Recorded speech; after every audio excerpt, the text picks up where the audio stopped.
Bizleri yoktan var eden, dinimize ve milletimize hizmet etme bahtiyarlığını bizlere lütfeden Rabbimize sonsuz hamdü senalar olsun.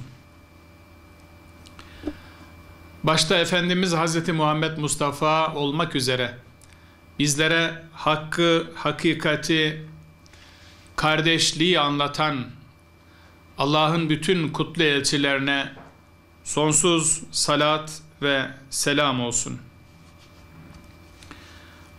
Muhterem Din İşleri Yüksek Kurulu Başkanımız, değerli hocalarım, mesai arkadaşlarım, ülkemizin 81 ilinin manevi rehberleri, manevi mimarları, çok kıymetli müftülerimiz, öncelikle hepinizi en kalbi hürmet ve muhabbetlerimle selamlıyorum.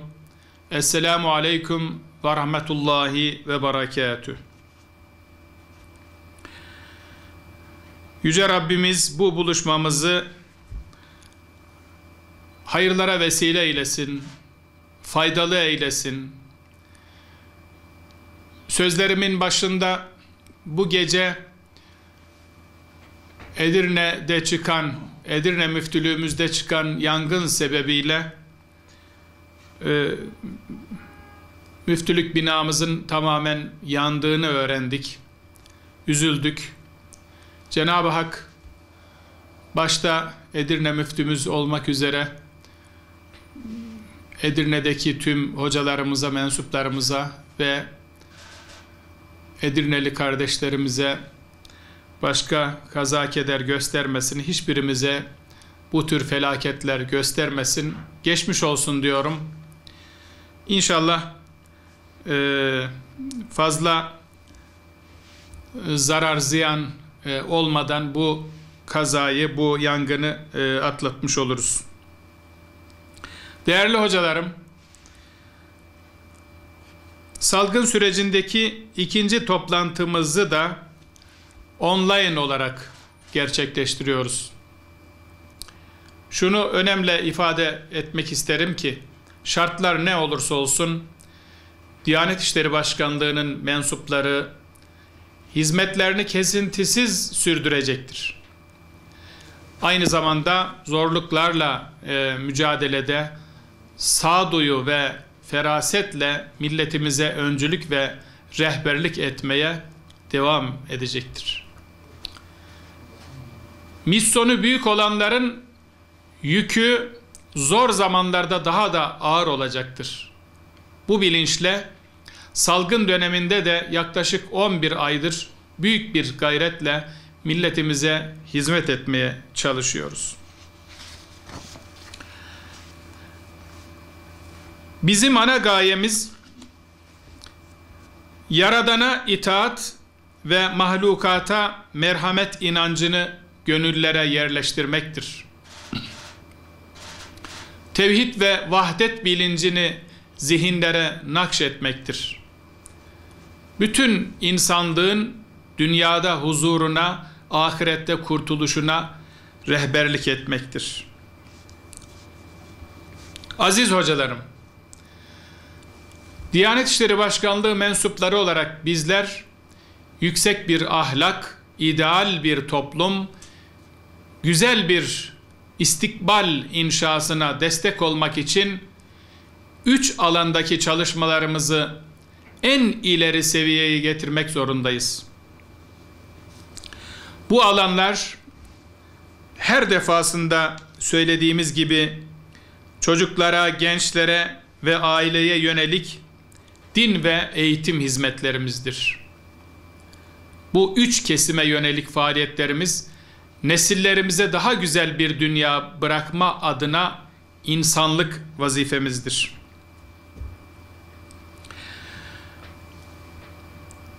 Onları hakikat ve güzel ahlakla buluşturmak adına kulluk görevimizdir. Her vesileyle dile getirdiğim bir kanaatimi burada bir kez daha ifade etmek isterim.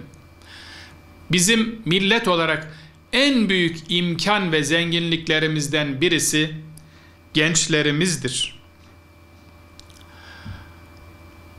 genç ve dinamik nüfusumuz. 18 milyona aşkın okul öncesi ilköğretim ve orta öğretim öğrencimiz var. 8 milyon civarında üniversite öğrencimiz var. Elhamdülillah. Sadece öğrenci nüfusumuz dünyadaki 143 ülkenin nüfusundan daha fazla. Ne büyük bir zenginlik. Üstelik bu sayıya öğrenci olmayan genç nüfusumuz dahil değildir. Bu potansiyelin farkında olmak durumundayız. Öncelikle gençlik hizmetlerinin ve gençlerimize rehberlik yapmanın önemini idrak etmek zorundayız. Bugün hızla gelişen teknoloji sanal bir dünya oluşturmuş ve bilhassa gençleri o dünyaya çekmiştir.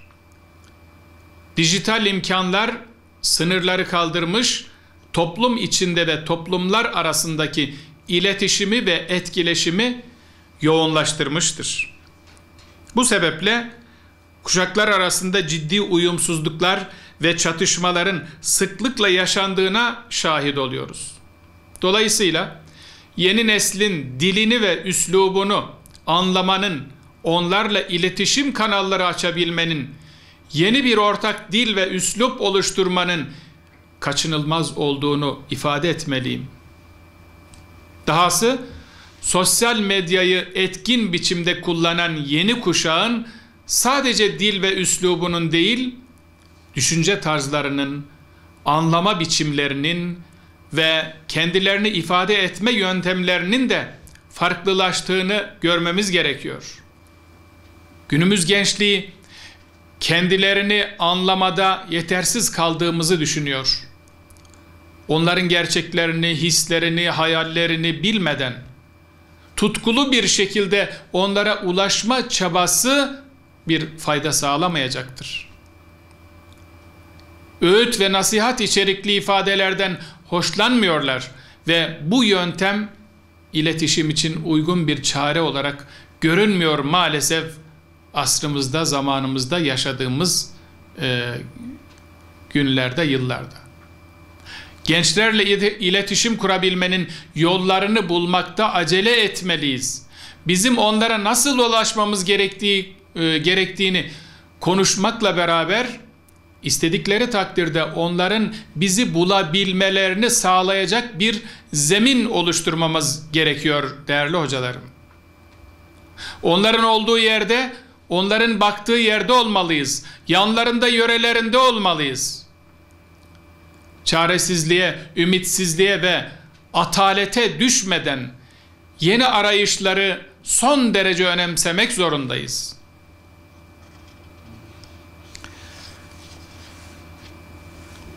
Özgürlüğüne düşkün, hayatına müdahaleden hoşlanmayan bir kuşak var karşımızda. Bu kuşak kendilerinin de iştirak edebileceği diyalogları, etkinlikleri seviyor. Fikirlerinin, düşüncelerinin, sorunlarının yargılanmadan, eleştiriye tabi tutulmadan içtenlikle dinlenilmesini arzuluyor. İnanmak ve ikna olmak için doğru mecralarda buluşmayı, kendilerini ifade edebilmeyi ve doğru şekilde anlaşılmayı istiyorlar. Emin olunuz değerli hocalarım, gençler hakikati kabullenmeye ve sahiplenmeye yetişkinlerden daha müsaittir. Bütün bilimsel, akademik araştırmalar bunu ortaya koyuyor. Yeter ki biz onların dünyalarına uygun şekilde hakikati gençlerimize ulaştıralım. Değerli hocalarım, salgın dönemindeyiz. Okullar kapalı, kısıtlamalar devam ediyor. Ama biz gençlik çalışmalarını konuşuyoruz diye düşünülebilir. Ben tam da bu nedenlerden dolayı gençlik çalışmalarına yoğunlaşmamız gerektiğini söylüyorum. Bu sürecin psikolojik olarak gençlerimizi nasıl etkilediği, gençlerimizin bu atmosferde zamanlarını nasıl değerlendirdiği hususu hayati öneme sahiptir. Bulundukları dönem itibariyle özgürlüğüne düşkün gençlerimizin salgın sebebiyle kısıtlamanın verdiği bir stres yüküyle karşı karşıya olduklarını biliyoruz. Bu süreç onlarla iletişim kurmamız için hem daha önemli hale gelmekte hem de daha müsait bir zemin oluşturmaktadır. Zira bu gibi kriz dönemleri maneviyat arayışına, anlam bulma ve hayata yeni anlamlar yüklemeye elverişli zaman dilimleridir.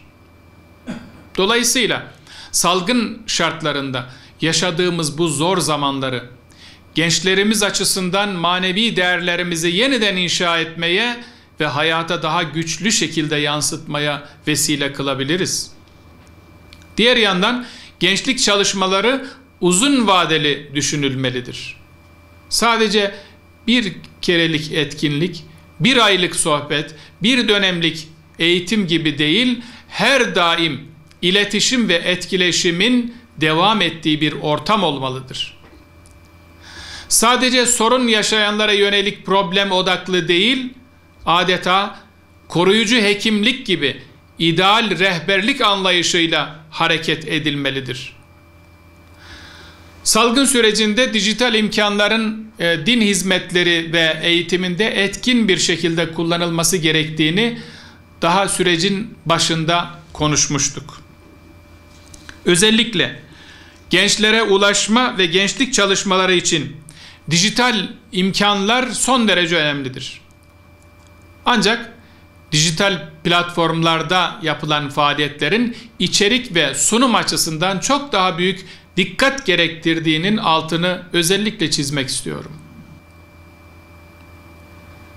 Görevimizi, imkanlarımızı, hizmetlerimizi tüm boyutlarıyla değerlendirmek için kapsamlı bir muhasebeye ihtiyacımız olduğunu düşünüyorum değerli hocalarım. Faaliyetlerimizi daha ileri düzeylere taşımak için samimi bir öz eleştiri yapmamız gerektiğini düşünüyorum. Kendimize şu soruları da sormamız gerekiyor. Çocuklarımıza yönelik, gençlerimize yönelik bu kadar saldırının, tehlikenin, kuşatmanın olduğu bir dünyada yaptığımız çalışmalar nesillerimizi korumak için yeterli olacak mıdır? Aile bağlarının her geçen gün zayıfladığı, yıprandığı, başta kadınlar olmak üzere şiddet mağdurlarının her geçen gün kalbimize sızlattığı bir dünyada yaptığımız çalışmalar yeterli midir? Daha fazlasını yapamaz mıyız? Yaptığımız hiçbir hizmeti ve faaliyeti yeterli göremeyiz değerli hocalarım. Yapacak imkanımız varken ve yapmamız gereken yapmadıklarımızın vebalini nasıl öderiz? Çocuklarımıza, yavrularımıza biz ulaşmazsak kim ulaşacak? Boş bırakılan bu alanları kimlerin dolduracağını hepimiz gayet iyi biliyoruz. Bunun acı örneklerini maalesef yaşadık. Siz, değerli hocalarımızın öncülüğünde büyük bir gayretle gerçekleştirilen hizmetlere tabii ki müteşekkirim. Ancak manevi sorumluluğu hepinizden ağır bir kardeşiniz olarak bazı hayati ihmallerimizi de hatırlatmamı tahmin ediyorum sizler de anlayışla karşılayacaksınız. Bu bağlamda salgın döneminde yapılan uzaktan eğitimleri sıkı takip etmeliyiz. Normal dönemdeki öğrenci sayımızın uzaktan eğitimde azalmaması için görevlilerimiz motive edilmeli, takip edilmeli, teşvik edilmelidir. Öğrenci ve velilerle iletişim canlı tutulmalıdır. Müftülerimiz eğitimden sorumlu personelle mutlaka haftalık değerlendirme toplantıları yapmalıdır. Haydi Türkiye, evden Kur'an öğrenmeye projesi artık yeni bir eğitim alanı olarak sürekli hale getirilmelidir. Bu konuda gerekli tanıtım çalışmalarına ağırlık verilmelidir. Hayati öneme sahip olduğunu düşündüğüm bu projenin akamete uğramaması için öğrenci, öğretici gruplamalarında gerekli titizlik ve hassasiyet gösterilmelidir. Başarı gayrete aşıktır. Yüce Rabbimiz azmimizi güçlü, istikametimizi doğru, niyetimizi halis, hizmetimizi bereketli eylesin. Tekrar hepinize en kalbi teşekkürlerimi, muhabbetlerimi sunuyorum. Allah yar ve yardımcınız olsun.